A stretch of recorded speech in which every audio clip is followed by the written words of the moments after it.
I should be like you, Melvin.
Ultimate on-demand destination for the UK's best fan-led football podcasts. Want authentic supporter insight on all things Bournemouth? Follow Up the Cherries in all departments on the TalkSport Fan Network. Club-dedicated content created by the fans, for the fans. Search TalkSport Fan Network.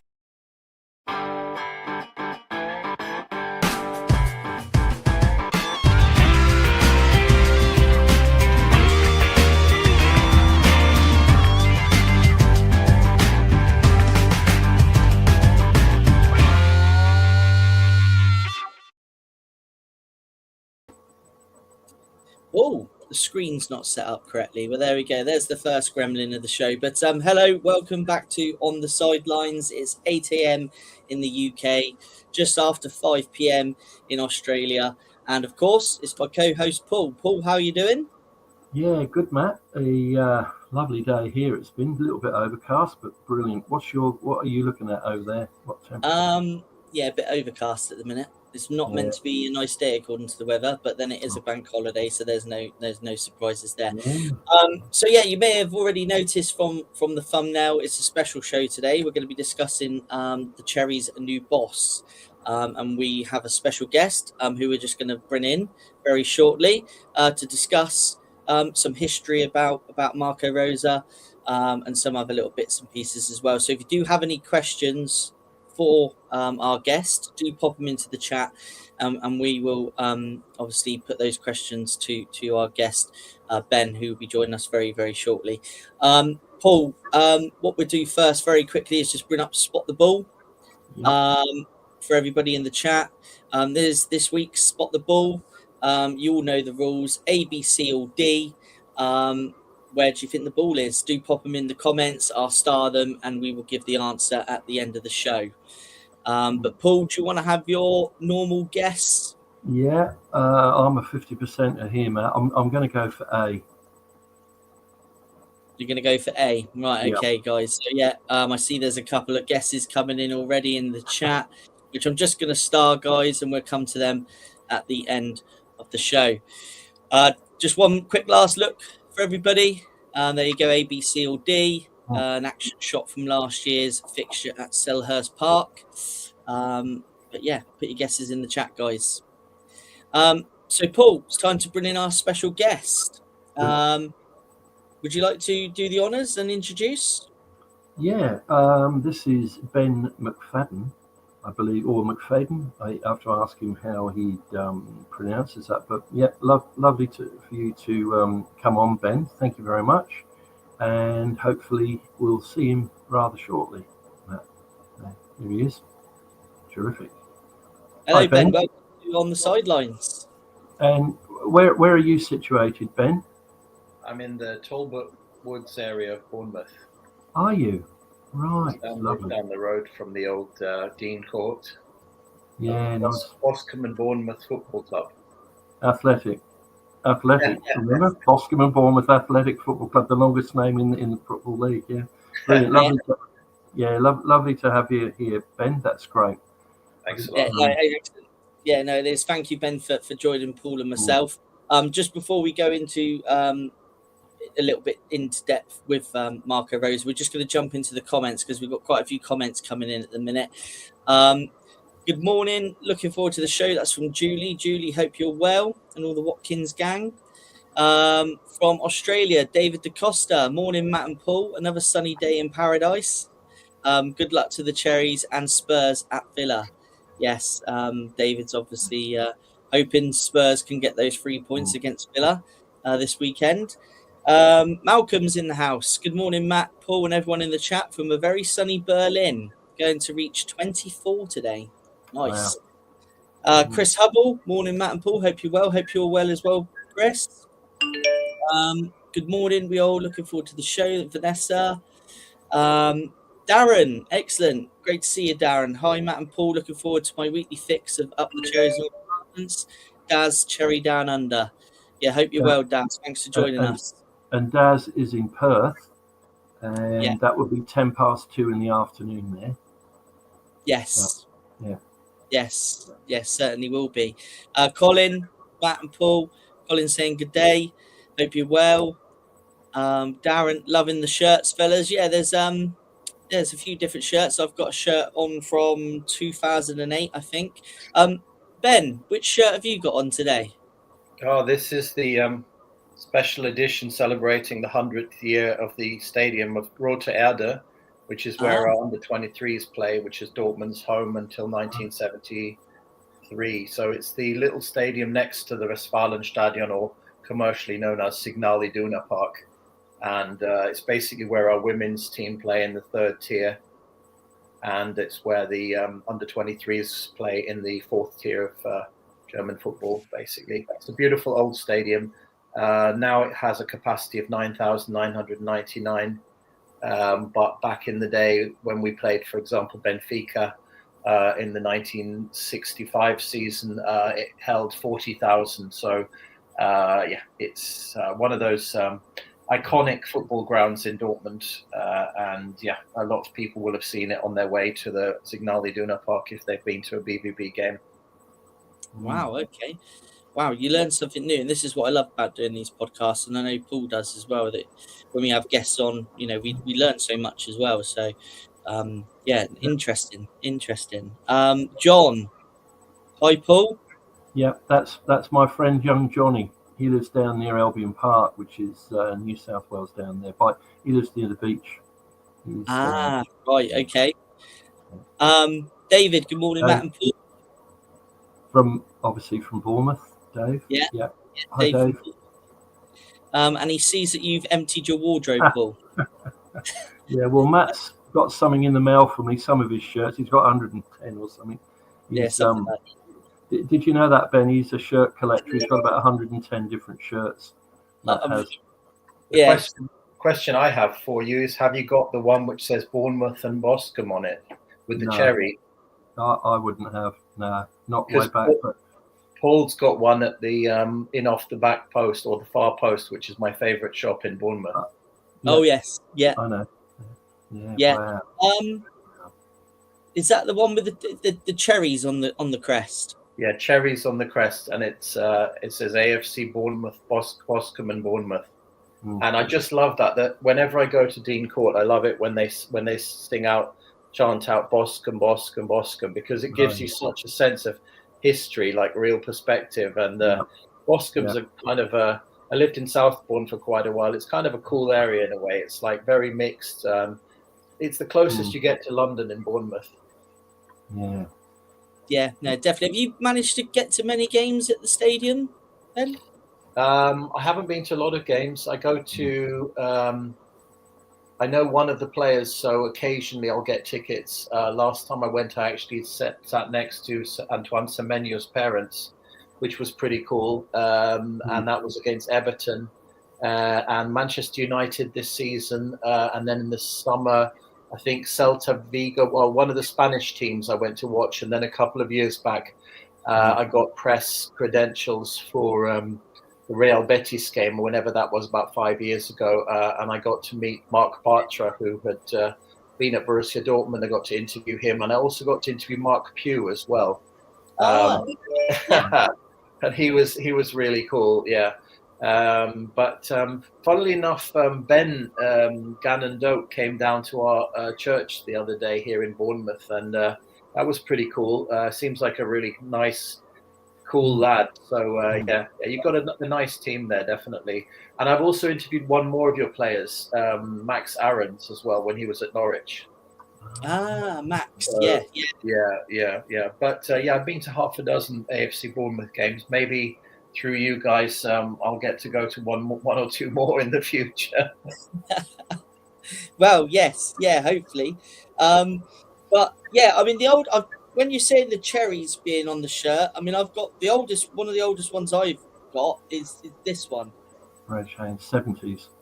which That's is a beautiful. replica of Yeah. the early 80s, I think. That Oh, one. is it the late 70s? Yeah. Oh, yeah, with red chains on there. Matt, could you just pop that comment up from Desiree Taylor that was just on, just very briefly? She's Sorry? yeah, that's it. Yeah, hi Des, lovely girl, known her for 40 years, and she also knows Dave Torring in the chat. So hi Des, lovely to see you joining us today. We're on every week, but yeah, just wanted to say a special hi, and obviously to her husband Steve in Bournemouth, who I believe they're Bournemouth supporters. So thank you, Matt. Sorry. To No, interrupt. that's fine. No issue at all. Right, let's get started then. Ben, do you want to just tell the viewers a little bit about yourself before we get into detail about Marco Rosa? Yeah, sure, absolutely. So I came down to the south coast from London to study up the road at Portsmouth University. I did a master's there and been doing a PhD working on sports biography and German literature. And I lived in Dortmund growing up for about 8 years with my stepdad, who was a big Borussia Dortmund fan, and as his dad had been before that. So yeah, became a BVB season ticket holder at the Yellow Wall, as it's known, Gelbe Wand, Südtribüne. Started the first Borussia Dortmund fan club in 2013. There are now 9 of them in UK, which is a bit of a turnout for the books. And I've had the blessing of being able to interview about 60, 70 Bundesliga players and coaches, and over the years write for magazines like 442 World Soccer Magazine, Golf News newspaper, and the usual contenders like Flashscore and other online websites, Football Today, World Football Index, and so on. And yeah, I just write a lot of the Bundesliga stuff. Players I've interviewed include Erling Haaland for the September 23 442, an 8-page spread. Uwe Rosler, current coach of Bochum, for this month's World Soccer Magazine. Max Aarons, as I mentioned, for Football Today, and Mark Pugh for Football Today also. And also, well, that's, I mean, quite a long list basically, but to go from being a PhD, which is quite a solitary pursuit, basically just sitting, researching something and writing endlessly about it, to be able to actually go to games, go to press conferences, travel out to Germany, meet players, write articles, and also host the Borussia Dortmund London Fan Club podcast, which has had about 100,000 downloads, has got now 80 episodes. So yeah, basically I've kind of made my passion a thing, and I think that it's managed to reach a lot of English fans who wanted to go out. I've certainly helped a lot of people tickets over the years, and yeah, it's just been a phenomenal thing having the chance to represent Dortmund. I guess the highlight for us was playing against the Dortmund legends at FC Sheffield, the oldest club in the world, in 2018, on the 8th of July 2018. In spite of the fact that my stepdad died the next day, which was kind of, I saw it coming. He got to hear the result, and yeah, we we loved the match, and it was amazing being with the legends, spending the weekend with them, just getting to know them, players that I'd grown up watching and so on. But yeah, my first Dortmund game was about 1983, and I'm really aging myself here, as a little boy, barely out of shorts. And my total games at Borussia is around about 500 games, 500 live games. Wow. So you said there, you said earlier, Ben, that you interviewed Erling Haaland. Erling. Yeah, tell us about that.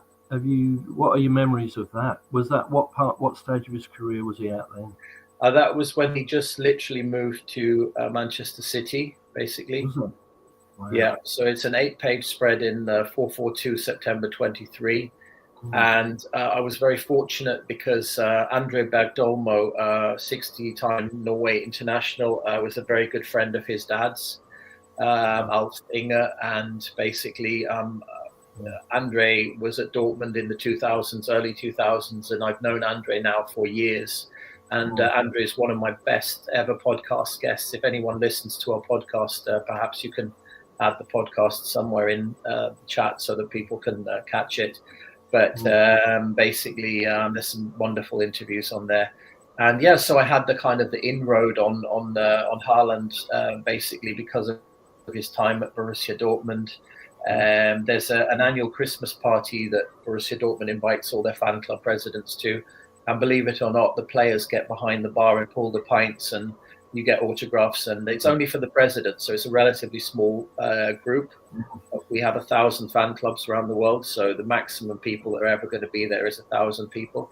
But basically, it's just a phenomenal opportunity to have a little natter with the players. And in that context, I've had a chat with Marco, I've had a chat with Marco Rose and Marco Reus and many others, and also, as I said, Erling Haaland. But yeah, I mean, the interview, if you have a look at it, it's beautiful. I mean, it basically goes into his background and his life. And first time I was aware of him was when he was about 15.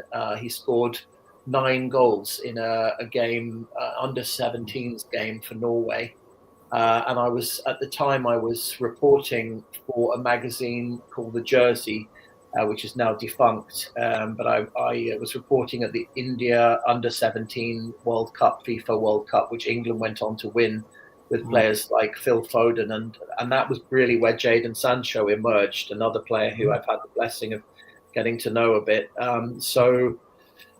Yeah, I mean, Dortmund, the blessing of Dortmund really is that they bring in young players and they then end up very serious, maybe some of the best players in the world, people like Robert Lewandowski, Marco Reus, Mats Hummels, Erling Haaland, Jude Bellingham, Jadon Sancho. Sancho is still defined as a legend in Germany, by the way. He may not be in England, but in Germany, he's still a very, very big number. But yeah, you get through the club, you get to meet a lot of people over the years. And I think even if you look at the current Borussia squad, there's going to be some big players coming out of that. So it's a bit of a talent machine. It's a very exciting club. I haven't got Paul in off the far post over to Dortmund yet, but I'm still trying. I'm working on that one. Lovely. Well, thank you, Ben. That's really interesting. Thank you. Yeah, no, definitely. Yeah, it's great to learn there a bit about you. There's some questions coming in, guys. Thanks for your questions. I will put the questions up, and we'll ask Ben throughout the interview. So yeah, do please keep those questions coming. But let's get started with Marco Rose then. So what can you tell us about Marco as a player and how successful his playing days were? Yeah, so I interviewed Delron Buckley, who's a 77 times South Africa international and a very good friend of Marco Rose. And they played together at Mainz 05, who are basically a middling team. Mainz 05, however, have a very good reputation for talents. I mean, people like Jurgen Klopp came through there and many other very good sound players. So Marco was basically a leading player in the team that got them promoted to the Bundesliga, and then went on to take them up to the UEFA Cup, Europa. Was it Europa League or UEFA Cup? I forget, one of the two. Anyway, it's the same tournament, just with a different badge. And he basically was a very rugged, solid, dependable kind of player. He basically came up from VfB Leipzig in East Germany. He's East German. As you know, the countries were divided to East Germany and West Germany. And he also played for Hannover 96, who are on the verge of promotion to the Bundesliga right now, Hannover 96. Anyone who's been in the army will know Hanover, because it was a big army base like Dortmund, in the time of when the British soldiers were out over there. He basically was one of the most consistent performers as a player, and a very solid, dependable defender. As I said, I mean, his main success was going up to the first tier, and then going on to the Europa League. However, I would point out that they actually won that. I think they finished 12th, and they ended up getting it via the fair play. They didn't actually win it on the pitch. And then Mainz 05 at the end of the season then went down again, at which point Jurgen Klopp was then poached for the Borussia Dortmund team, which obviously he went on to then Liverpool and so on. But Marco then became coach of the under-23s of Mainz 05 in the 4th tier, Regionalliga Südwest. And he then had a season there. He moved back to Leipzig. I think it was Lok Leipzig, who again are another team that should be going up this weekend. At least they've secured a place in the playoffs. Lok Leipzig, one of the old classic clubs of East Germany. He had a season there. It didn't go particularly well. And he then left. That's when his coaching career really took off. Wow. Okay. Brilliant. I mean, there's a question here coming through from Malcolm. There it is. Which is, good morning, Ben. I have a question. Do you know why Marco Rose left Dortmund? Alongside that, Ben, alongside that question, can you tell us a little bit about his time at Dortmund as well? Yeah. Okay, so just to keep it chronological, a high point of his career was then basically moving to RB Salzburg, and that's a very, very important stage of his career, because he later also goes to RB standing for Red Bull Leipzig, and that is a club which has an incredible pedigree in terms of talent development, and I think that's going to be crucial for Bournemouth. But we can come back to RB Salzburg and RB Leipzig later on. So regarding the time at Borussia Dortmund, so the first thing to say is that Dortmund were looking for a successor to Jurgen Klopp. They've had 8 coaches since Jurgen Klopp, which is since 2018, which is a phenomenal turnover of coaches, and they just haven't managed to find that player that can connect all the dots, basically. When a coach works well in Dortmund, it's a coach that can connect the fans on the yellow wall in their 81,000 stadium to the team, as Jurgen Klopp did, a guy who's really like someone who has that credibility and respect. The club paid a record 5 million euros to secure the services of Marco Rose from Borussia Mönchengladbach. He was doing well at Gladbach, but he basically, once he let the club know that he was moving to Dortmund, the season kind of tanked. And what happened was that Edin Terzic, who was our coach at the time, who'd just won the DFB Pokal, that was our first trophy in about 5 years. And obviously that was a massive high point. The thing about Edin Terzic, who has now just joined Athletic Bilbao, I just did an interview on the radio in Spain a couple of days ago about it. Edin was a former fan himself, who basically then worked his way up from the youth all the way up to coach. And that kind of story, a bit like the Marco Reus playing story or the Kevin Grosskreutz playing story, the local legend, the local lad, someone who people basically look up to because he's one of ours. Do you know what I mean? He's someone that is one of ours, basically. He's grown up on the terraces and so on. And it's very, very seldom that someone manages to go, let's say, from being a fan, a youth, to basically ending up playing for the club or actually being a coach or whatever. So Edin, who also worked at West Ham United, some people may remember under Slaven Bilic, he was his assistant, was immensely popular. And so in some ways, the situation was quite poisoned for Marco Rose when he came, not only because of the massive, unprecedented amount of money that the club had paid for him, was the pressure on, but also with Edin Terzic in the background. Now, what they did with Edin was basically Dortmund did kind of a belt and braces thing. They just moved Edin up to technical director. Now, once you do that, basically means that Marco Rose has got this guy overseeing him, who's his predecessor, who's just been sacked, basically, and moved on. And Dortmund all the time are just kind of watching what Marco's doing and saying, oh, well, if things don't work out, we'll just bring Edin back in again, which is exactly what they did. They gave Marco one season and then they let him go. We finished second. It was a good season, but the expectations were not met in terms of Europe. As you know, Dortmund have qualified for Champions League every season for the last 12 years. I think there was 1 year when we played in the Europa League. But basically, the expectations at Dortmund are absolutely massive. They're Germany's number 2 club. And essentially, in my opinion, Marco Rose he was not given a chance, really. I don't think one season is even remotely long enough, and essentially wasn't able to implement his system at Dortmund at all. In spite of that, we have Marco to thank for players like Jude Bellingham, which I think any England fan would agree is an unbelievable talent and did phenomenally well in Germany. So overall, I think Marco did bring something to the club, but probably not enough to merit the job at Germany's number 2 club. Yeah, he has actually signed for 3 years with us, hasn't he, Marco Rose? I believe on a 3-year contract. yes. So hopefully, he'll have enough time to prove what he can get up to there. But you're very, very knowledgeable, Ben, aren't you? You're doing great stuff there, mate. Well done. Thanks a lot. And good pronunciations. I'm glad you're pronouncing stuff and not Matt, because and me.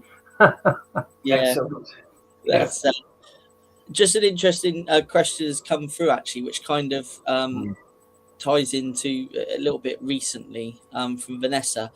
And she asked, what has Marco been doing in the year since he left Leipzig?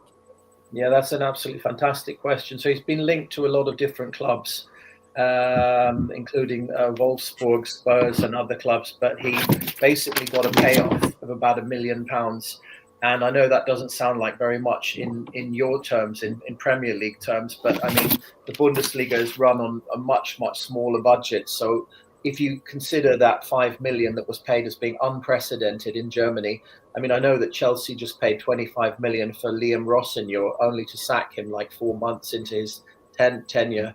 But I mean, the Germany Bundesliga, they don't do things like that. Dortmund's record ever signing is 30 million, record ever signing. And that's a club that got to the Champions League final 3 times. So you have to see that there's a massive difference between the Bundesliga and the Premier League in terms of the money that's spent, and also the ticket prices in Germany are very cheap. The average ticket is about 20 quid, which, I mean, it just goes to show what kind of league it is. But basically, Marco had a decent payoff. He's been linked to a lot of clubs, and I feel, in my opinion, he's basically just been taking time to figure out what he wanted to do next, and he was looking for the next big move. And as any German football writer will confirm, a club in England is the non plus ultra for German coaches. So I know he's extremely excited to be joining, coming to Dean Court and working with a club like Bournemouth that may be in Europe next season. So apart from doing some television work, he hasn't really been present in the media at all. Right. Okay. I mean, when Eddie Howe had a break from the game, he went round and studied other coaches. Is that something that Marco's ever done in his career, or maybe in that year off? I'm not aware of anything apart from him being linked to a number of different clubs and occasionally popping up on the television. But I am based in the UK, so it's not something that I can give very much more on. So that's what I'm aware of, basically. Yeah. Cool. Can we just touch on his backroom staff?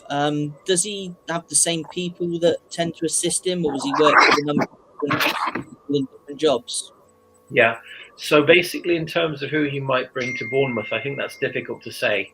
There's a guy called René Maric, who's worked with him at RB Salzburg and then at Borussia Mönchengladbach.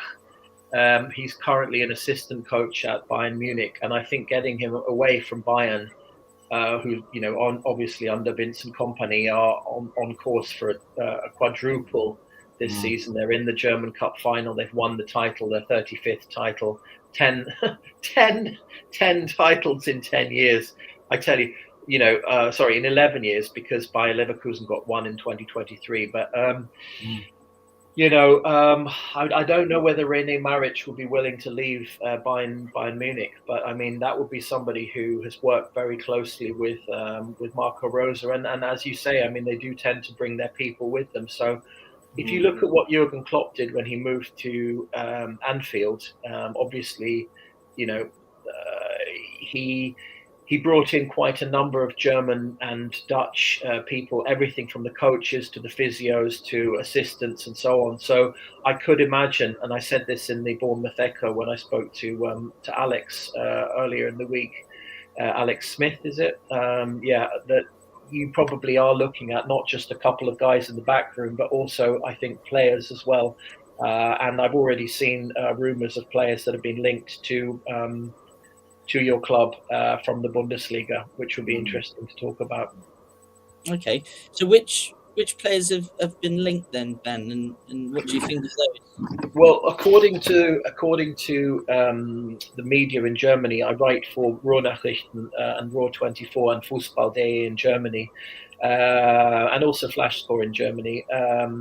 There's a couple of players that currently are being linked to Marco Rose is looking at, which is Ibrahim Maza from Bayer Leverkusen. And he's an outstanding playmaker who I think might be able to add some value. He's a kind of a street footballer,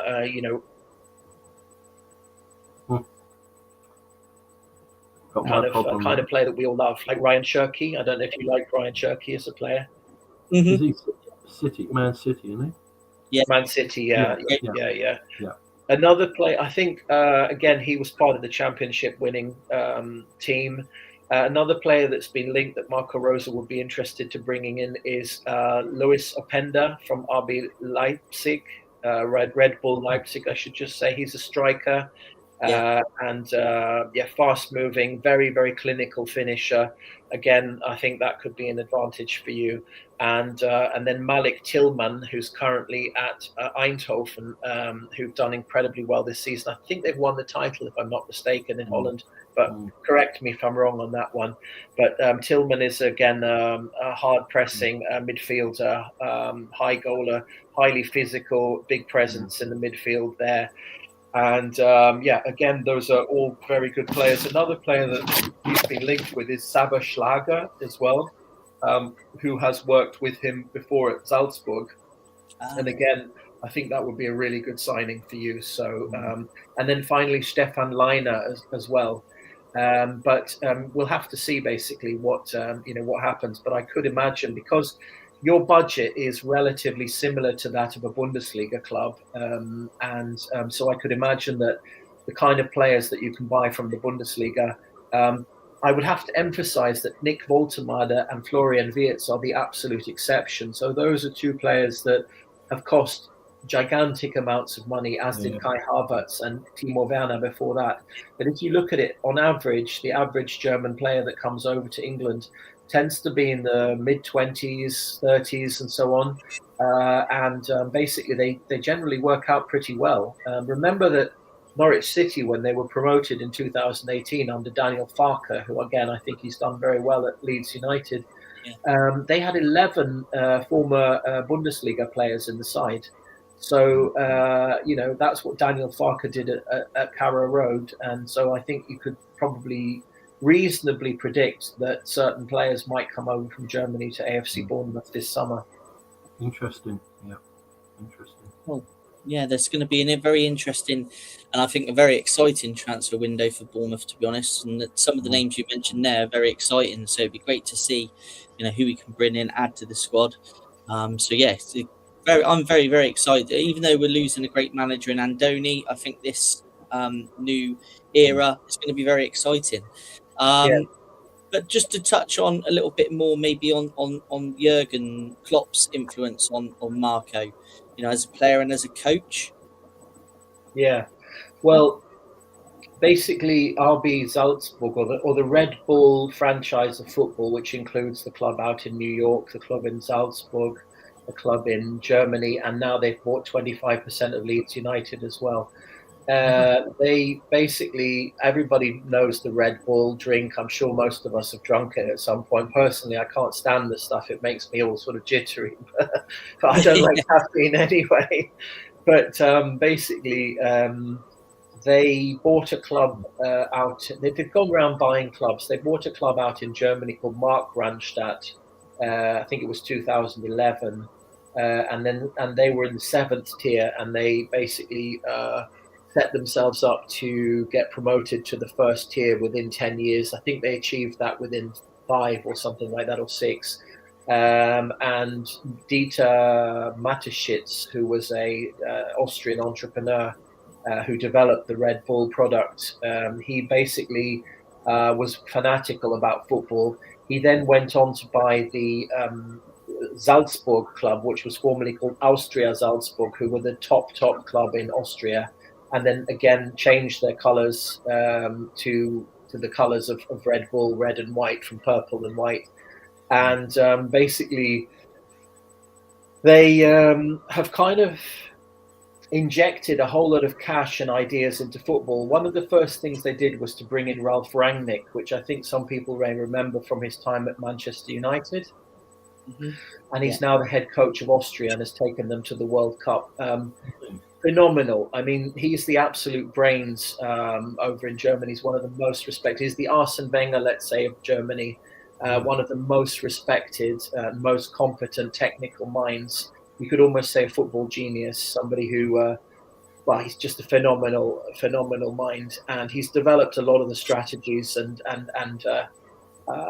systems that have basically been used by Julian Nagelsmann, who's now the Germany head coach, who again is a young, gifted coach who's leading Germany to the World Cup. And I think they'll do considerably better than they have in the last couple of World Cups this summer. But basically, you've got Rangnick, then you've got Jurgen Klopp, who's now head of Red Bull. You've got David Wagner, who's head of the academy at Red Bull Leipzig, who was, of course, at Norwich City, as you may remember. Yeah. And then you've also got Marco Rosa, and they all come from that. They all come from or work within the Red Bull organization, and so essentially, Marco Rosa's high point, the real success that he had, was with RB Salzburg, where he joined in his early career. He led them to win the UEFA Youth League, which was their first ever title as an RB club, and also to win the Austrian title 2 years in a row. And basically, out of that came a lot of very good players that went on to play for RB Leipzig and also Bayer Leverkusen and other top clubs in Germany. And essentially, you can argue that Marco Rosa learned a lot of the tricks of the trade, let's say, from Ralf Rangnick. I had the blessing of interviewing Ralf Rangnick for a Thomas Tuchel documentary which I made with Sky, with Premier League Stories. It's Premier League Stories number 32. It's currently available on Amazon Prime. Yeah, I mean, he couldn't really have learned from someone bigger than that. And essentially, that's the kind of, if you like, the lineage in a way. That's kind of like all of those top coaches have all come from that school, from that background, and have all kind of worked and studied together. And so, you know, you're dealing with a big mind here in Marco Rosa. He's someone with big ideas who will be very innovative and constantly looking to switch things around, change things around, and try to, you know, I mean, when I watch Bournemouth, you know, I see organized chaos right now. And I think that's exactly the right kind of thing. That's you know, Marco will bring real innovations, things which you won't be expecting. So his background is very solid in that way, and it'll be really interesting to see what happens. You know what, Ben? I mean, obviously, you know the history of Bournemouth the last 15 years or whatever, the last 10 years. We've been blessed because we've had Andoni and we've had Eddie Howe, and they're big acts to follow, aren't they? And I have wondered personally myself, in your opinion, do you think he'll be a success with us? So as someone who's as heavily invested in Bundesliga as I am, I mean, I've been writing about Bundesliga for at least 10 years. I have to give like a very qualified opinion, and also someone who lives in Bournemouth. I'd love him to be successful. I mean, I obviously wish any of the German coaches massive success. And I would love to see Thomas Tuchel. And I think indeed that Thomas Tuchel, I interviewed Uwe Rosler a couple of weeks ago for World Soccer Magazine.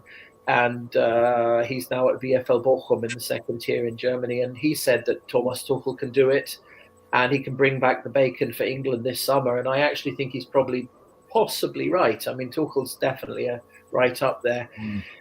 It's difficult to say. I mean, what you can say is that apart from Jan Siebert at Huddersfield, all German coaches, look at Eckert Tonda at Southampton just up the road.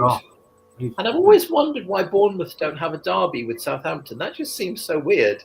I can't really figure out who your derby is actually with, but it's a difficult one. I think technically it would be Yeovil Town or Bournemouth Poppies or Poole Town, but obviously we don't really play them very often. No. Really. So yeah, I mean, Southampton's interests are Portsmouth more than us. So but it's always a good atmosphere when you go to St Mary's and you're in the away end. It's always a great atmosphere there. There's always some interesting chants. But you're spot on there. It is a bit strange, really.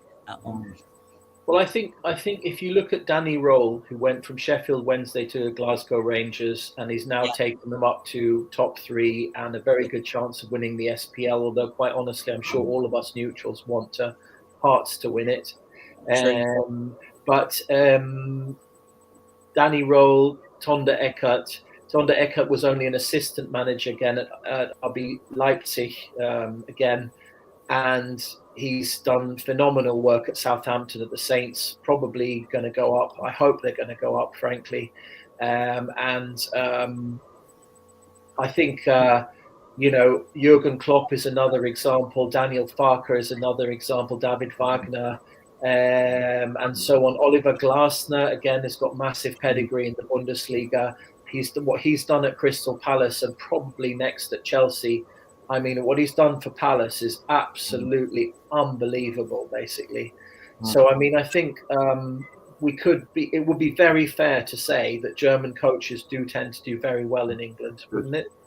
Yeah, sure. Definitely. I mean, I think personally, and I know there's some other questions that will probably touch on this shortly, but I honestly believe, I think Marco can take us that next step, but let's see.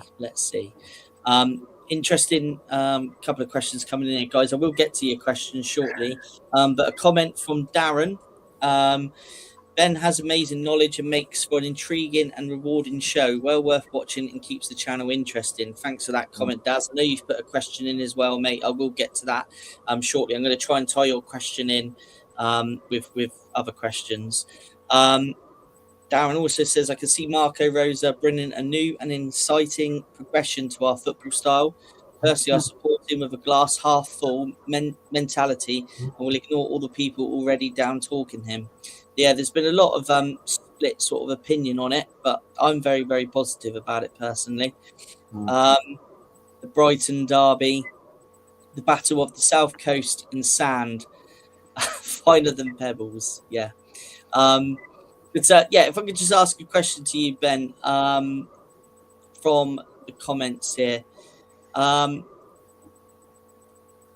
Another one from Vanessa. Will Rosa fundamentally change the team's approach to give them a better chance in Europe? Interesting question. Well, I mean, I think the advantage that you have, and by the way, I absolutely take my hat off to Iraola and AFC Bournemouth for the last 2 seasons where I've lived down here. and I've seen phenomenal progression at the club. Really inspiring to see it. It's always such a good atmosphere down here on match days, and you've got a guy who's won silverware. That's the first thing. Secondly, you've got a guy who has led every club that he's been involved with to Europe, and has also managed Champions League and Europa League campaigns. So, I mean, that can only be to your advantage. And I think, it's obvious that the people at the top at AFC Bournemouth are doing a really, really good job. And they've had plenty of time to think about this appointment. And Marco's had plenty of time to think about what he wants to do next. So he's turned down a lot of big clubs. And I think, I don't want to overstate it, but I think that, you couldn't really ask for a lot more than somebody who's done European campaigns to lead you to your first European campaign. Hopefully the relationships will be strong and the fans will get behind him. And maybe there'll be a few less 10 German Bombers songs going on as you usually get when you go to Wembley to watch England Germany. Maybe we can just take him on face value. No, he will at Bournemouth. Yeah, definitely. And I think fans will accept him really well when he takes his place in the dugout for the first time at Dean Court. I love how we're using Dean Court as well, because obviously we know it's called the Vitality Stadium, but for me it will always be Dean Court. Ever since I've been a kid, it's always been Dean Court, and I will always call it Dean Court. So I love it how we're using that. Just a little bit on maybe a little bit on style of play, if we can. But how similar do Bournemouth play already to the way that Rosa likes to play? Is there any bits that he may have to change, or are we quite similar to how? Because I know he's very aggressive and likes to be very attacking, which we are already. But is there anywhere he may need to tweak when he comes in, do you think? Yeah. So my perception of Bournemouth at present is a kind of organised chaos, as I said, very physical, very direct, a kind of high pressing, quite aggressive play, a bit naughty on the fouling at times, and getting away with things a little bit. But, I mean, there's a high emphasis on the centre-backs as well. You've got a couple of really good guys there in Marco Senesi, who's been in high demand out in Germany. Borussia Dortmund have been looking at him, and also Diakite as well, and Akimbombi. Well, they can have one of them. We'll have Marco Senesi for Borussia Dortmund if possible, please. Yeah. Well, But I mean, I think basically the kind of system that he's likely to want to play is what he's played over the years, which is a high pressing game, high intensity, high velocity kind of heavy metal football, similar to what Jurgen Klopp was doing at Liverpool. And I think if he's got the team to play it, then basically that's what you'll see. Hopefully you can continue to keep overachieving, but I expect him to basically play 4-4-2, 4-3-3, 4-2-3. That's the kind of system that you can expect. So it'll be high pressing game, and it'll be smart, functional, and similarly dynamic and aggressive as what you're seeing currently. And I think that kind of rowdy kind of way of football will really suit the fans. I think you'll have a great time. You'll really enjoy it. Ben, I'm sorry to interrupt you, but there's a question I want to definitely ask you. With your exceptional knowledge of the German Bundesliga, etc., obviously you know what you're talking about in great depth. When do you think the contact was first made to get Marco Rosa to Bournemouth? Was it a while ago, or was it very recently? Yeah. Well, what's your opinion? Has it been rumbling for a while in Germany? I haven't followed this. I mean, basically, I suppose some people have been expecting Eddie Howe to drop off Newcastle United, because I don't think it's working out quite as the Saudi investors expected at Newcastle. And I think that a lot of us could agree on that.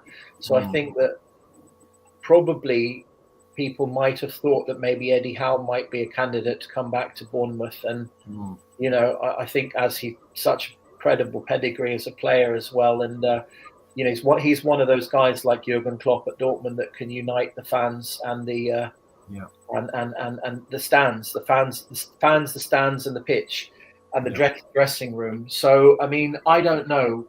I read every day. I follow Bundesliga. I write about Bundesliga every single day, and I'm not. I haven't really. This came as a bit of a surprise to me. That's what I wanted to know. I wasn't aware of him being linked to the club until it basically happened. So thank you. That's what I wanted to know. Yeah, and the club only confirmed it to me the day they announced it. So I was not aware of this at all. No. Thanks, mate.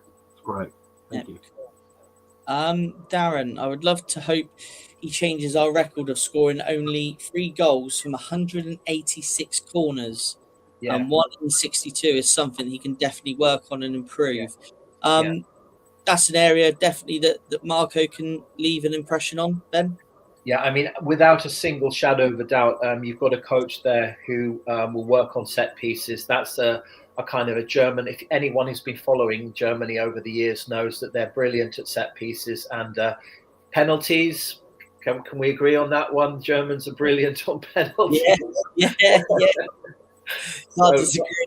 Yeah, much to the chagrin of any England fan that's watched them over the years. I still remember Andreas Muller standing with his hands on his hips at Wembley in '96. I was there, and those are the kind of bad memories. But set pieces will be an absolute. I mean, he'll be working on all the kind of standards, and I would say set pieces will definitely be something that's be improved. But I mean, it'll be really interesting to see who he brings in the summer. And as I said, I mean, I think you'll definitely get at least 1 or 2 German players or Bundesliga players coming in. Yeah, great stuff. We do have Justin Kluivert for penalties at the moment, but great player. You won't have to do too much work on him, mate. But good stuff, Ben. Lovely stuff. Yeah, definitely. This is Darren here saying Stuart Pearce memory boohoo. Yeah, Psycho. Yeah, I interviewed a player from Nottingham Forest who played with Stuart Pearce. I can't remember the guy's name. He's now at VfL Osnabrück, who are probably going up today to the 2nd tier. And I asked him, did you call him Psycho in the dressing room? And he said, definitely not. Definitely not. Yeah, I think he's definitely a player you wouldn't want to cross. Yes, great memories of Euro 96. Who would be a hard man in Bournemouth's history, like a real hard man of your history? We've had a few through the years. We've had Jimmy Case from Liverpool back in the 80s when he came in. Jimmy Case used to play for Liverpool. Yeah. You wouldn't want to get hit by him. I mean, present day squad, Tyler Adams can be quite naughty at times, as can Ryan Christie. They're both Tyler Adams, Ryan Christie. Yeah, look at that. Tommy watching. I should say hi from our common friend Callum Ferguson. He'll know who it is. Ryan's a lovely guy. I've had the chance to meet him a few times. Anyone who hangs out in Westbourne will know which coffee shop he goes to. He's a really sweet guy, and I've met his wife Georgie as well, and the little baby, and lovely people. I love Ryan. He's an absolutely wonderful guy, and you're really lucky to have him, and very popular at Celtic as well. It was Robert Tesh was the player that I interviewed of Nottingham Forest. And aren't they doing well, Forest? Oh my God, can you imagine 42 years later if they can make it to the Conference League final? See this comment on here as well, Ben. I used to watch Tommy Heffernan as well. You know, one of the hardest tacklers in the game. He was quoted as saying, "I don't break one leg, I break two." You know, back in a show I watched, I don't know where I watched that on YouTube at some point, but very, very hard man. And you know what? That is what English football has always been famous for. And to be honest, a lot of German fans, the most watched league in Germany outside of the Bundesliga is the Premier League. And most German fans dream of coming to watch a game. And they love clubs like, the historic clubs like Preston North End, Notts County, and Pompey, and so on. The clubs, the real historical clubs, and I mean, there's amazing football romantic and about English football. I think we sometimes underestimate how valued English football is. But Uwe Rosler was saying that he doesn't recognise the Premier League as being what it was back in the 90s. And I agree with that. And I think that what with the ticket prices going through the roof and the amount of commercial messages and stuff and, the way it's played and the amount of politics they keep involving in the game and so on. I mean, I think there's a lot to be said for football back in the day, basically in the 80s and 90s. I mean, maybe without the crowd trouble and so on, but just the authenticity of English football has somehow got lost. And I think that's what's nice about Bournemouth, is that it's a small ground, people know each other, and it kind of feels like a family in a way. And I think that's what makes AFC Bournemouth such a special club. Definitely well summed up there. There's another name here as well, David Webber. Didn't play many times for Bournemouth, but was a promotion-winning manager at Bournemouth. Yeah, I watched him. Hard man in his day, wasn't he? Oh, very much. I mean, I watched him. He played right back. Do you remember David Webb from his Chelsea days there, Ben? Or perhaps it would be going back into the 70s, a little bit. Do you know what? Actually, I have a family connection. My Aunt Lorna, she had a season ticket at Stamford Bridge, and I've been to loads of games.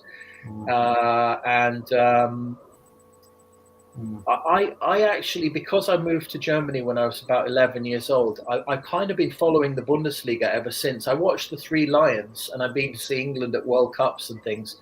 But I actually don't.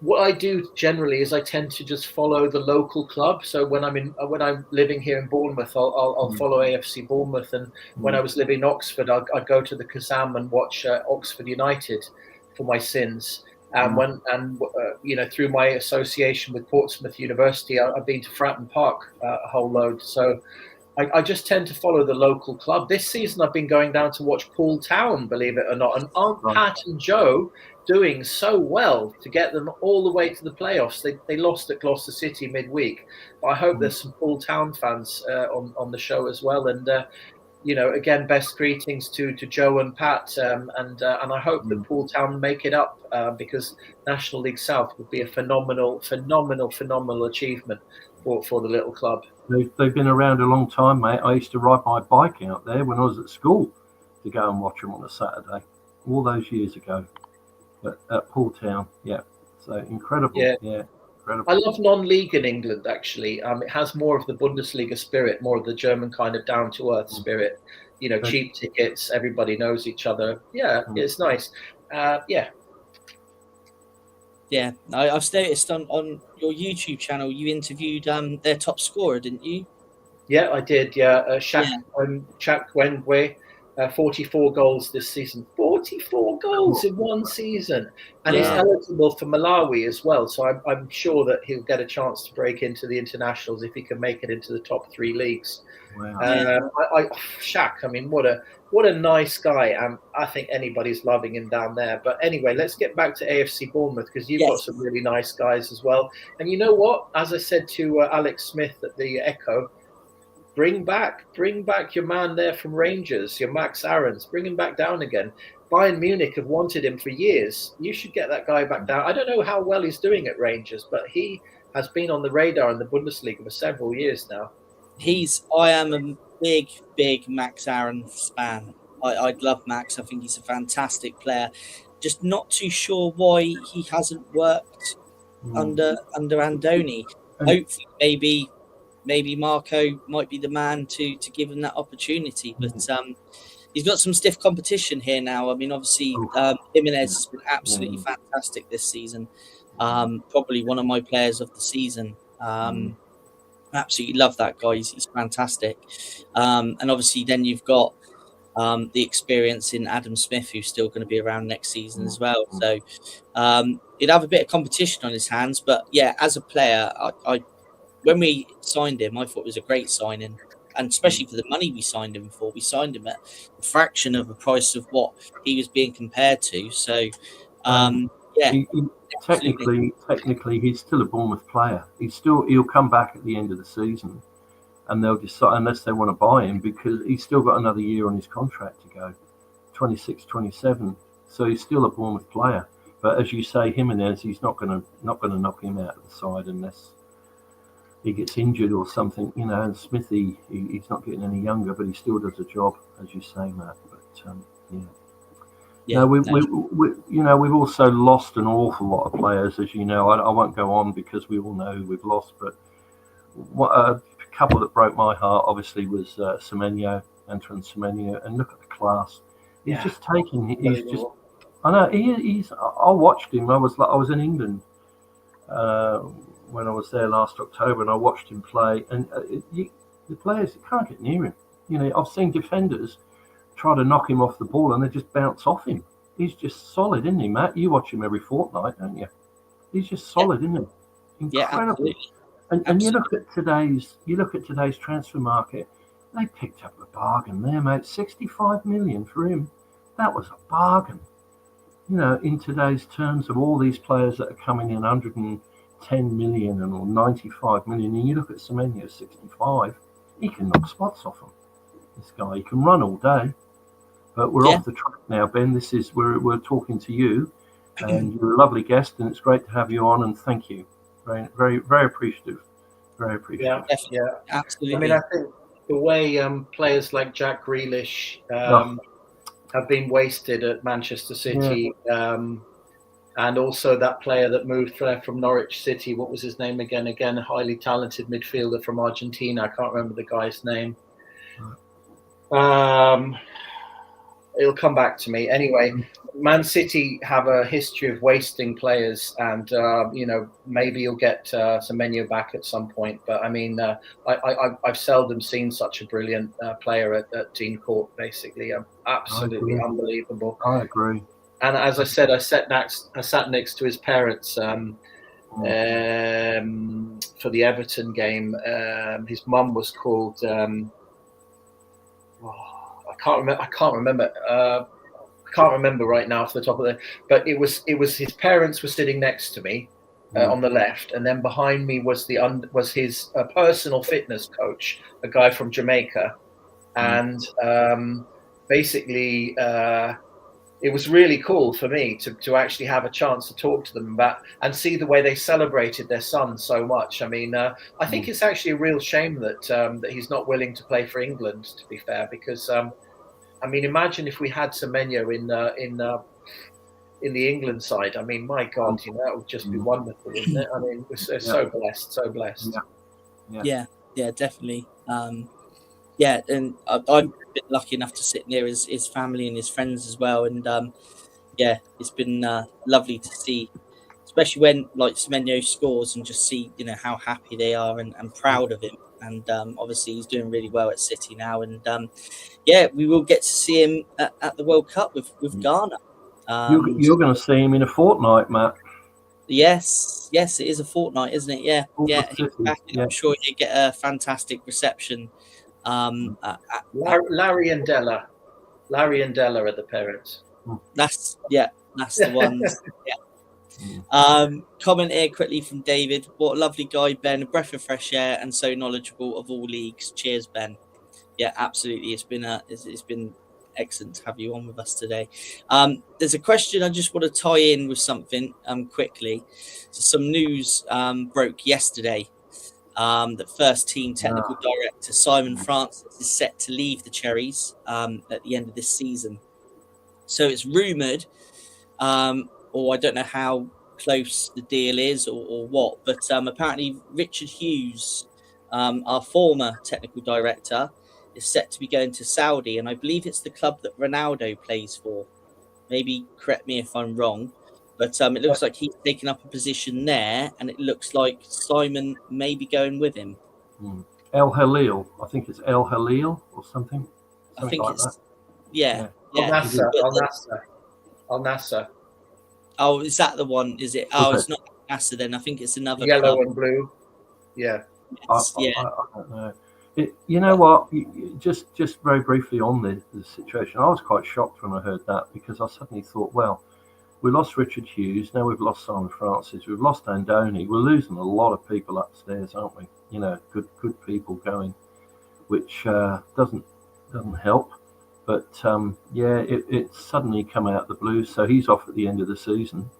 Yeah, a lot rests on Marco, doesn't it? I mean, we'll have to see whether he brings in somebody. That was Darren's question, and this is why I saved this one, Darren, because his question is: will he bring someone in to replace Francis? I think that's I don't know. Ben, is that possibly part of the agreement that maybe his own technical in or not? Well, when I interviewed Danny Roll at Sheffield Wednesday for the Sheffield newspaper, I can't remember the name of the newspaper now. Basically, the first thing he said to me is that the responsibilities are much, much, much more considerable at this level in England.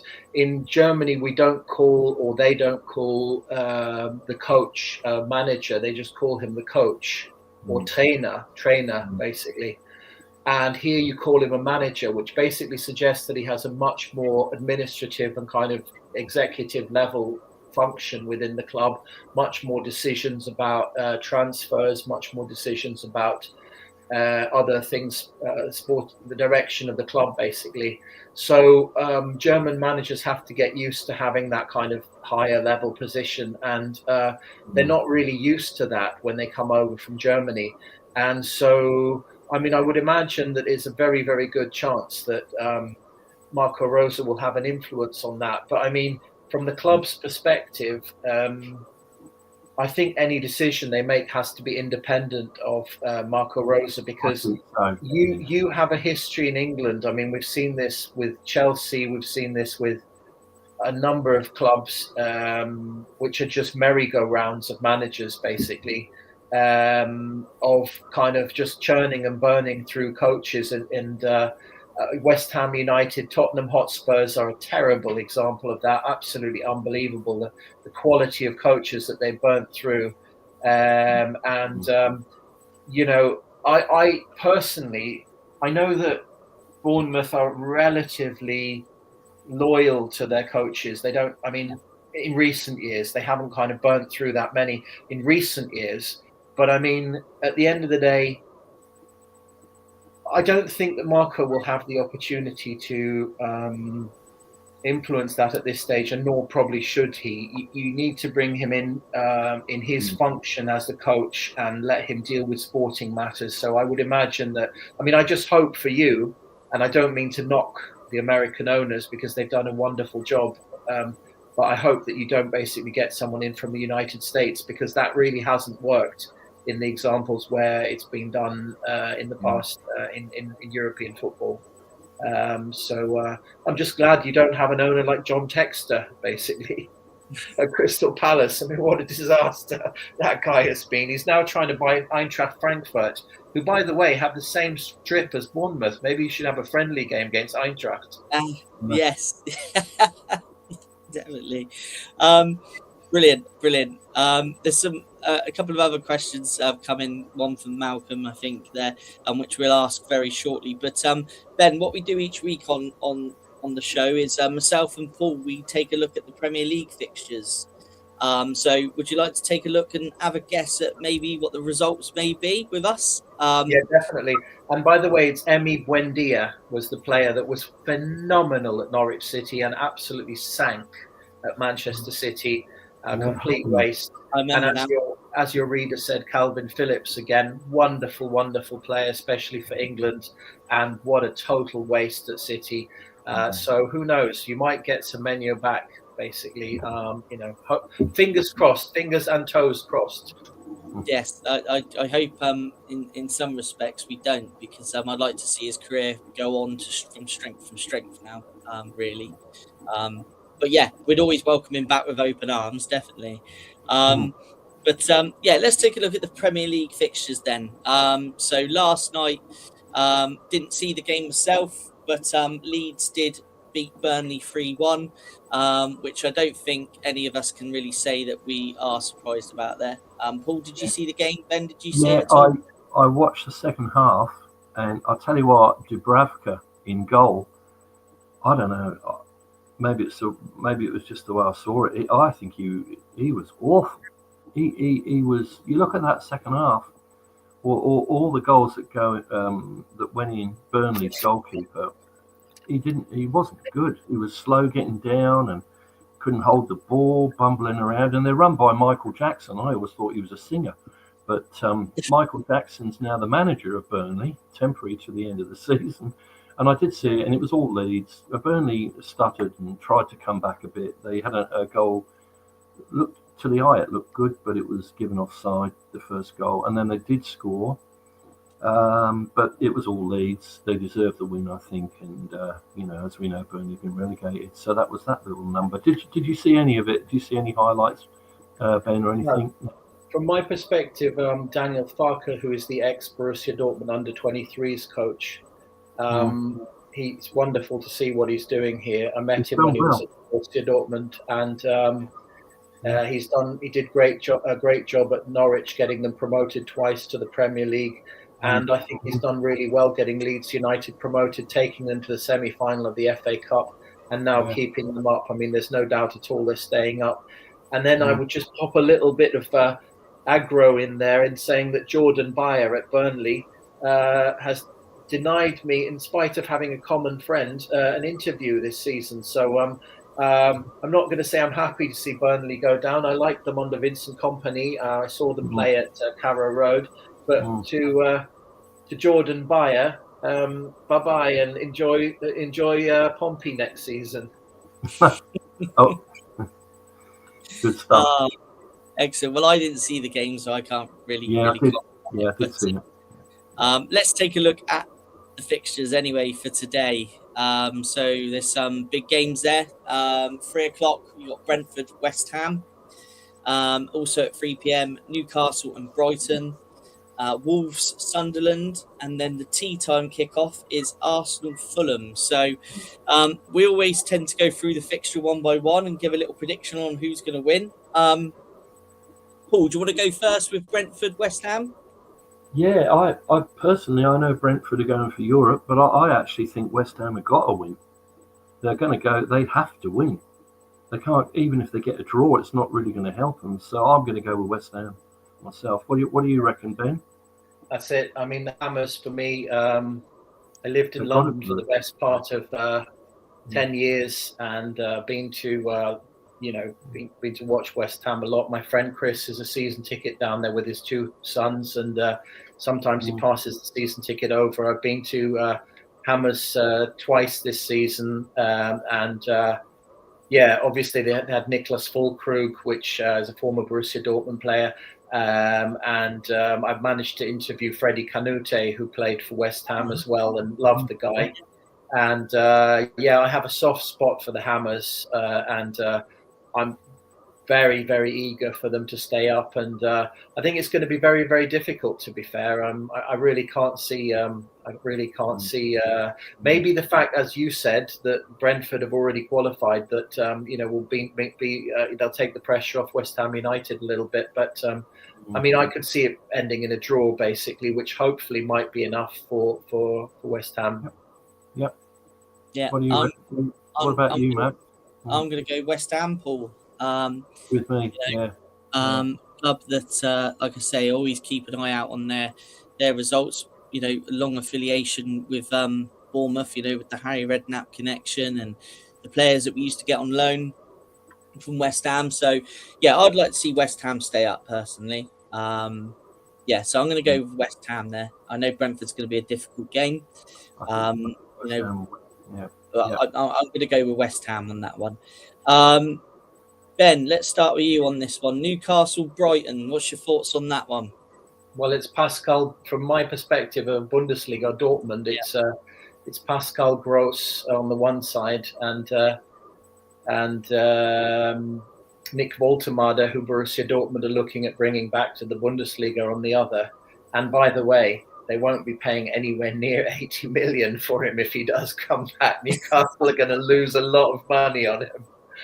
I was on the Everything is Black and White podcast of Newcastle United, the Newcastle Chronicle, before the season, and I just said, you've overpaid, and it's turned out to be exactly right. I mean, I think Newcastle, for the kind of money they've invested and the expectations, I mean, apart from winning the league, was it the League Cup? I mean, that's not much. It's not much of a trophy, is it? Let's be frank, which they celebrated as the Champions League. I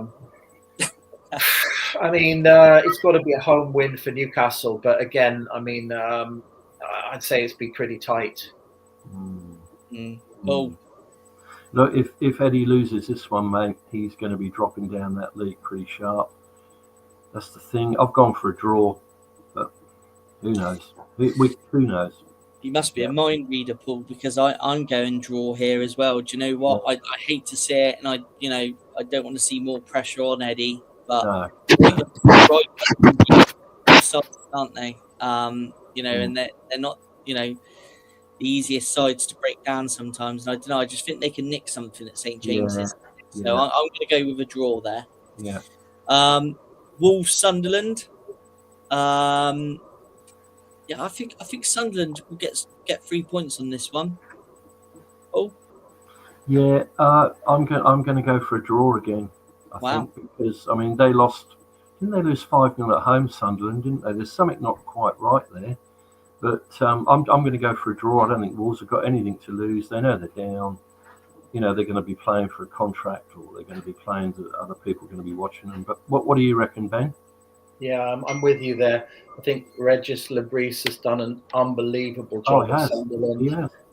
Some people may remember Thomas Helmer, who played for Bayern and Borussia Dortmund, a big legend in German football of the 1990s and early 2000s. And I interviewed Thomas, who was heading up there, and he played for one season. I think it was 99-2000 for Sunderland, the Black Cats. And great club. And, I think that they've got everything to play for. And, they've done phenomenally well. And Wolves haven't really looked solid since Nuno Espirito Santo, who, by the way, probably will keep West Ham United up, hopefully, left. So I'm sorry to see the Wolves go down, classic English football club.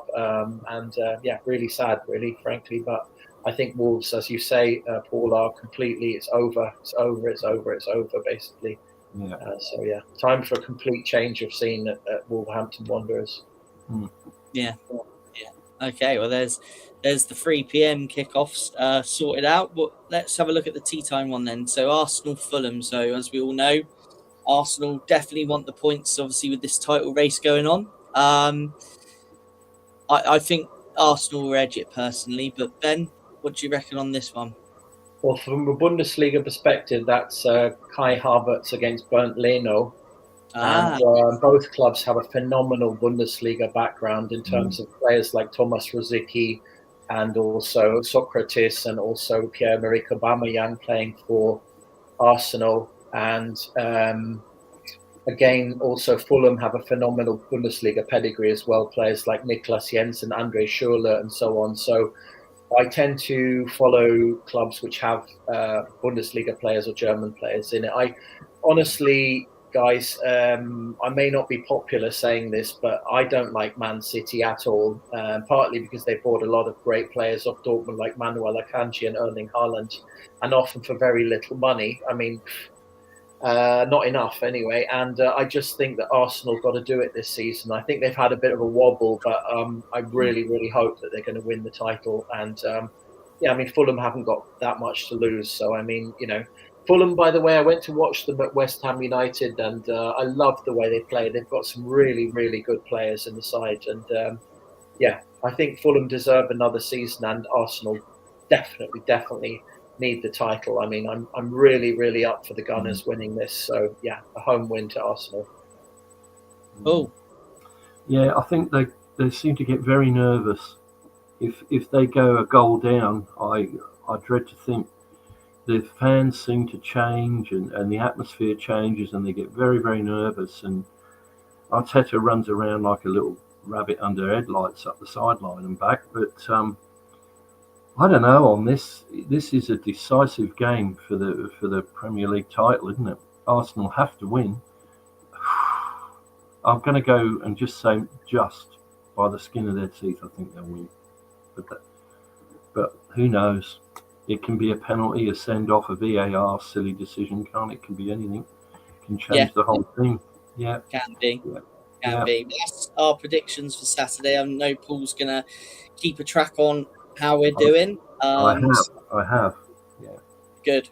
So let's have a look at Sunday then. Sunday. So there's the big one, Bournemouth versus Crystal Palace, which we'll go on to a little bit more detail before we finish the show. Manchester United, Liverpool. Big game. How do you see that one panning out? You go, Ben. Ben. Yeah, Ben. Yeah, whatever. Yeah. Well, I don't think Arne Slot, apart from winning the title, I think this season has been really poor. And I've loved seeing the way Florian Wirtz has turned things around, but our former striker, Alex Isak, has looked massively overrated in terms of the money they paid for him. I wish he'd never left Newcastle, frankly. I think Liverpool will put this down to a very poor season, and I'm wondering how much longer Arne Slot has actually got at Anfield. I think Carrick has done a wonderful job at Manchester United. It just goes to show that when you are a club legend and people love you and recognise you, the club gets behind you. And I was interviewing Dave Kitson, whom some people may remember, a couple of days ago. And he basically said that Manchester United and Spurs have got a really poor football culture within the club. They're more run as a business than a club. And I think Carrick has brought back the football culture to Man United to the degree that he's able to, and unite the fans, the stands with the dressing room. And again, I think that's the key to success, and it's what I hope that Marco Rosa to bring to Bournemouth. So I just think ultimately that Liverpool are on a hiding to nothing this season. What with the Egyptian Mo Salah leaving at the end of the season, I just don't think I can't see much way round Man United in the Northwest Derby coming away with 3 points. Frankly, I think Man U are going to finish in the top three, and I think that Arne Slot's job is on the rocks at Anfield. So, 3 points to Manchester. I agree, mate. I think Salah's probably played his last game because he's out with a hamstring injury. He won't be playing on Saturday, that's for sure. Whether he plays again, who knows? We don't know how bad the injury is. But I agree. I think Man United will beat them. Yeah, quite right. Yeah, I'm going with a United win. Yeah, I think so. I think, like the points Ben's made there about Carrick.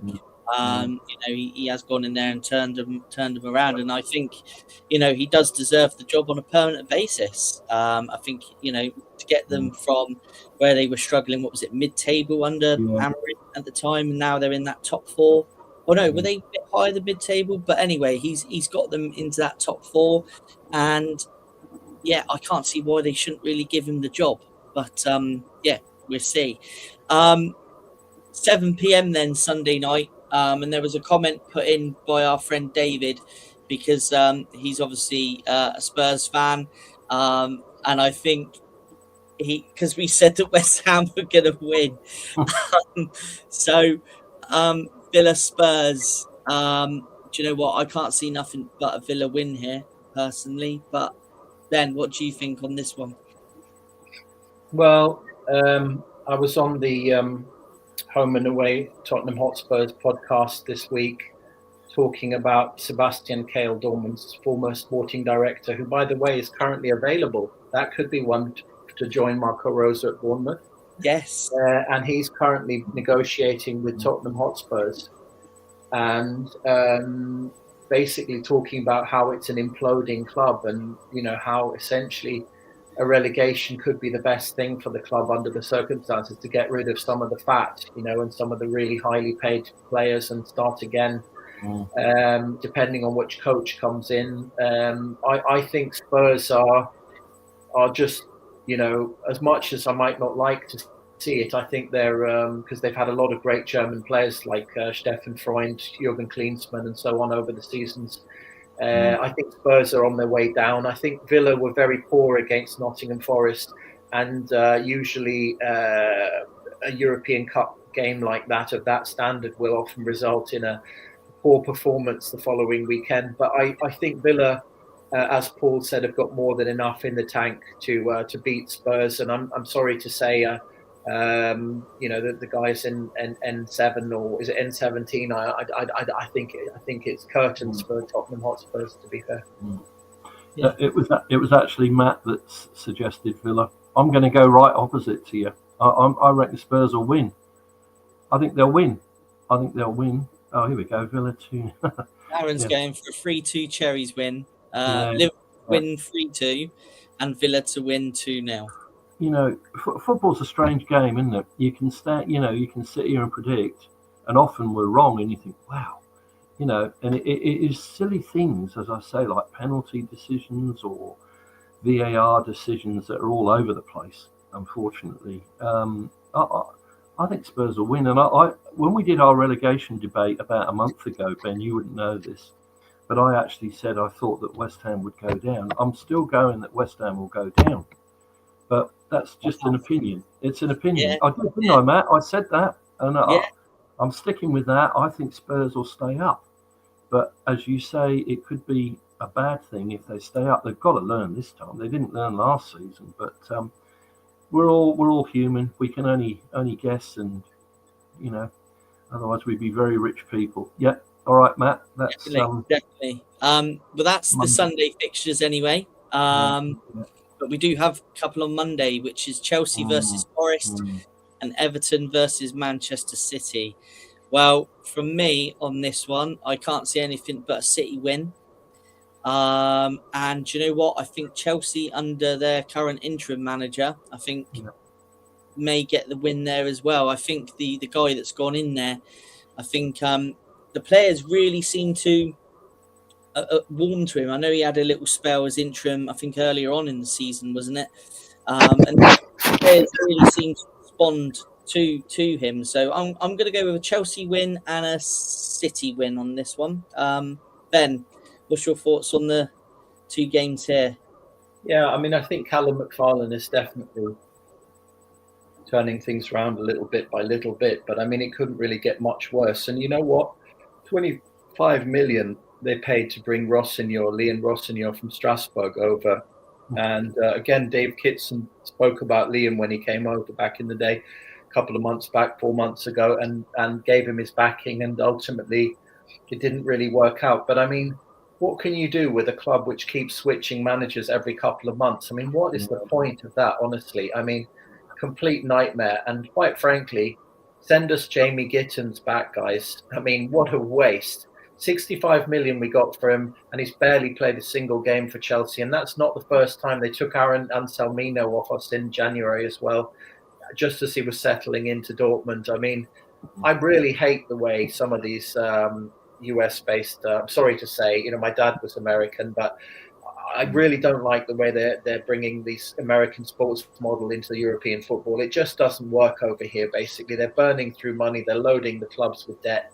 I don't have much of a soft spot for Chelsea. I do for Nottingham Forest, but Forest in this instance, they're coming in off a phenomenal performance midweek in the Conference League semi-final, and yeah, I mean they're going to get hit by Chelsea for sure. I can't see them. They haven't got it in the tank. They haven't got a big enough squad to be able to rotate and pull off a performance on Monday. So I think Chelsea are going to win this one. And you reckon City as well, Ben? You going for City? Everton, Manchester City. Well, I mean, if City don't win, then basically, I mean, the prospects of winning the title are not particularly good, are they? So I think they've got to win it, really, haven't they? Yeah. So I mean, wouldn't you agree? Yeah, totally. Yeah, 100%. Totally. Yeah. Chelsea and City wins there for me, and for yourself, same. Cool. I'm the same. Exactly the same. We'll look at next week on how correct we were on those. But just before we wrap up the show, let's just have a little look at tomorrow's game then.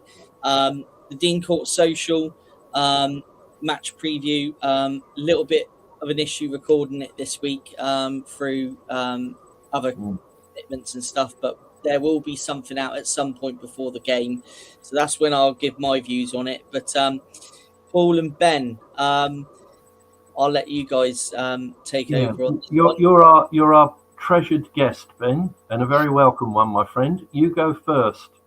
You're the boss. Do it. Yep. I'm loving the old crests, guys. We've got that's phenomenal. There's a lot of style there. I love that old crest of Bournemouth. I don't know why they got rid of it, but I mean, look, Oliver Glasner, what a legend. He led Eintracht Frankfurt to the Europa League win, top 4 finishes. I think he's going to go on to bigger and better things. He's not German, he's actually Austrian, but he's very much celebrated in the Bundesliga, and I think they're just going to keep motoring on, basically. So I think you're going to have quite a tough game against Palace, believe it or not. And I think that'll probably end in a draw, to be fair. Hopefully that won't dent Bournemouth's prospects of getting into Europe too much, as the UEFA coefficient ranking is putting England up there with about 8 or 9 places in Europe next season. So I think as long as you can finish in the top 9, you should be good to go for the Conference League or beyond, I hope. Let's see. But yeah, I'd say probably 1-1, 2-2. It'll be a great game, really, really great game. Looking forward to it very, very much. Well, if anybody's watching's got a spare ticket, I'm sure you'd love to go, Ben. They can get in touch with Matt at the channel. You'd like that, wouldn't you? I'll be seeing you guys next season. We'll come down with the Borussia Dortmund London fan club to welcome Marco Rosa for his home game. I can guarantee you that much. Yeah, that would be wonderful. Brilliant. That'd be brilliant. That will be brilliant. That'd be a great sight to see. Did I misspot the ball? No. You haven't. Do stay tuned. We will reveal that very shortly. Thanks for your comments there, guys. Paul, go on then. Very briefly. Yeah, last match at Palace, it was 3-3. Krupi scored twice. Great game. Brilliant game. And Ryan Christie rounded it off with the third goal there. But I can't see much of a change side. The only thing I think he might do, I think he might actually give Gannon Dokes a run. I think he might start with him on the wing, and then bring Hyan on at a later point. But I'm going to go. I'm going to have to disagree with you, Ben. I'm going to have to say 2-0 to Bournemouth, because I think he really wants to leave on a high note. We don't want draw number 17, so I think that's ridiculous, isn't it? 17 draws. If we draw, that's incredible. I think I'm going 2-0. What's your thoughts, Matt? I'm sure there'll be a match preview out, a short one at some point later today. So I shall give my opinions then. Okay. But there's one of you I definitely do agree with. So you'll have to tune in to see which one of you two that I do agree with on that one. But it's been a brilliant show. Darren's saying Kluivert, who's back in contention, should hopefully be on the bench. He won't get, according to Andoni this morning, he won't get on. He won't get on. No, he may be on the bench, but he's not going to run. He's not going to go out. That's what he said. He's not ready. Right. Okay, I missed Andoni's conference yesterday. Cheers, Malcolm. Very enjoyable show. Thanks to you. Thanks to everybody for joining us. But most importantly, thank you to you, Ben, who's made this show an excellent show. Your knowledge has been outstanding. And what we'll have to do is another show with you, because I've learned so much about the Bundesliga. I think I'm going to have to start paying a bit more attention to it, to be honest. And obviously there's the World Cup coming up as well. We're planning on doing a few podcasts for the World Cup. So, it'd be great to welcome you on again. Thanks a lot. And I appreciate the opportunity. And it's great to talk about the local club here. As you said earlier, of course, I'd love to come to the game. I was wondering how Amin Adli's doing, former Bayer Leverkusen player, by the way. And I've noticed that you've never, ever, ever had a German player at AFC Bournemouth. So may that change very, very soon, and you get to see just what kind of quality comes out of the Bundesliga. Yes, and I think from what you were saying and some of the players that we're linked with, I think you're right. We are definitely going to see that, and that would be interesting. It'd be great to see, who comes in and what Marco does with them. But spot the ball. Yeah, Matt, just to answer Ben's question, just very quickly, Adley, for me, he's been hot and cold. He's been all over the place. He scored the winner against Liverpool, which was, I don't know how he put that ball in the net, but I want to make it very brief. Here we go, from Berlin. Great to hear you, Ben. You better. Yeah, you might have to pronounce that, Ben. What does that mean? It sounds like a bottle of Heineken is what he's talking about, isn't it, Ben? Telling me to go jump off a cliff. Habt ihr einen schönen Tag. Have a nice day from Berlin. Yeah, you see, we're always learning. Adley, your point there on Adley, Paul, I think he found it difficult when he first come in, but you can see the talent there. And he has been involved in some crucial moments this season. And I think with Adley, I think he's kind of, my opinion, from watching him and what I've seen of him, I think he's a confidence player. I think he needs minutes and consistent minutes, and he struggled with that this season. But I think we're going to see a lot more of him under Marco next season, personally. I don't think he'll get on tomorrow. If he does get on, it'll be the 80th minute or something. He's not going to do much tomorrow, but in my opinion. But spot the ball. What did you go for, Ben? Yes. B, actually. Funnily enough, B.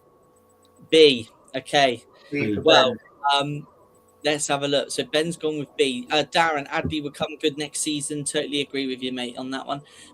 Let's go back to the starred comments then. So Ben's gone with B.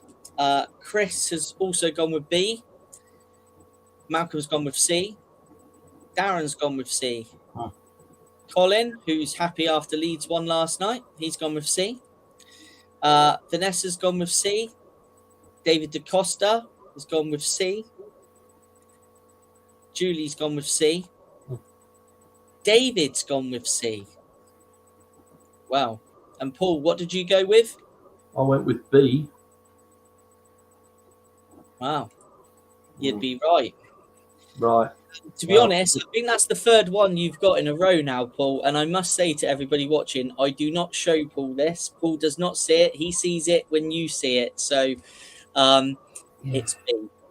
B this week. Spot the ball. More luck than judgment, mate. More luck than judgment. That's it. Yeah, definitely.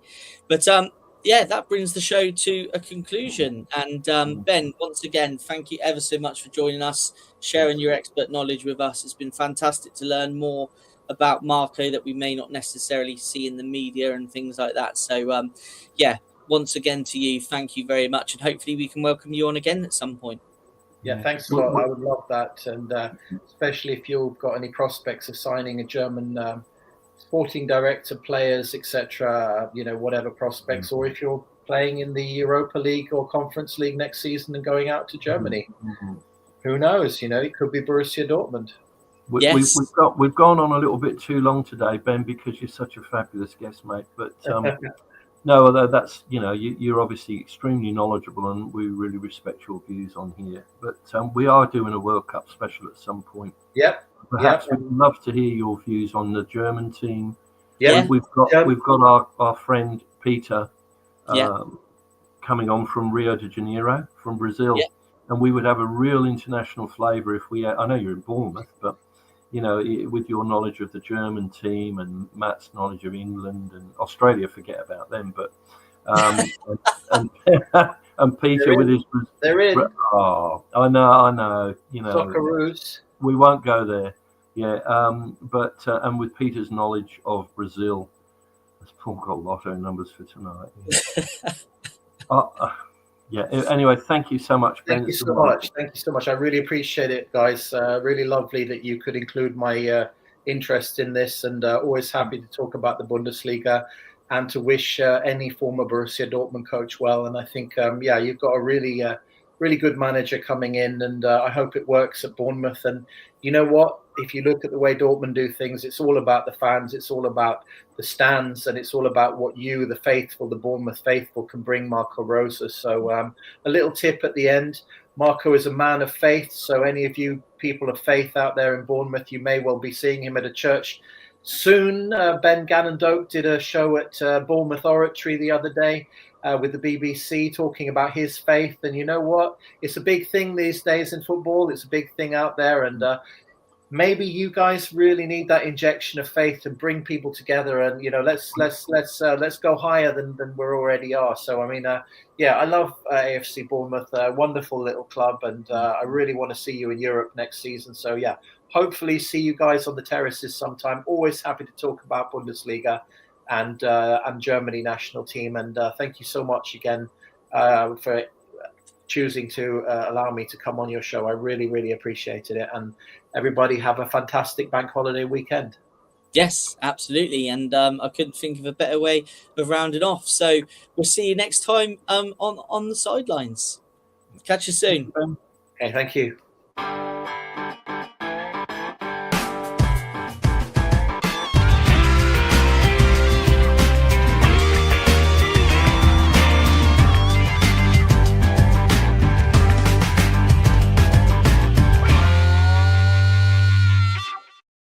TalkSport Fan Network. The ultimate on-demand destination for the UK's best fan-led football podcasts. Want authentic supporter insight on all things Bournemouth? Follow Up the Cherries in all departments on the TalkSport Fan Network. Club-dedicated content created by the fans, for the fans. Search TalkSport Fan Network.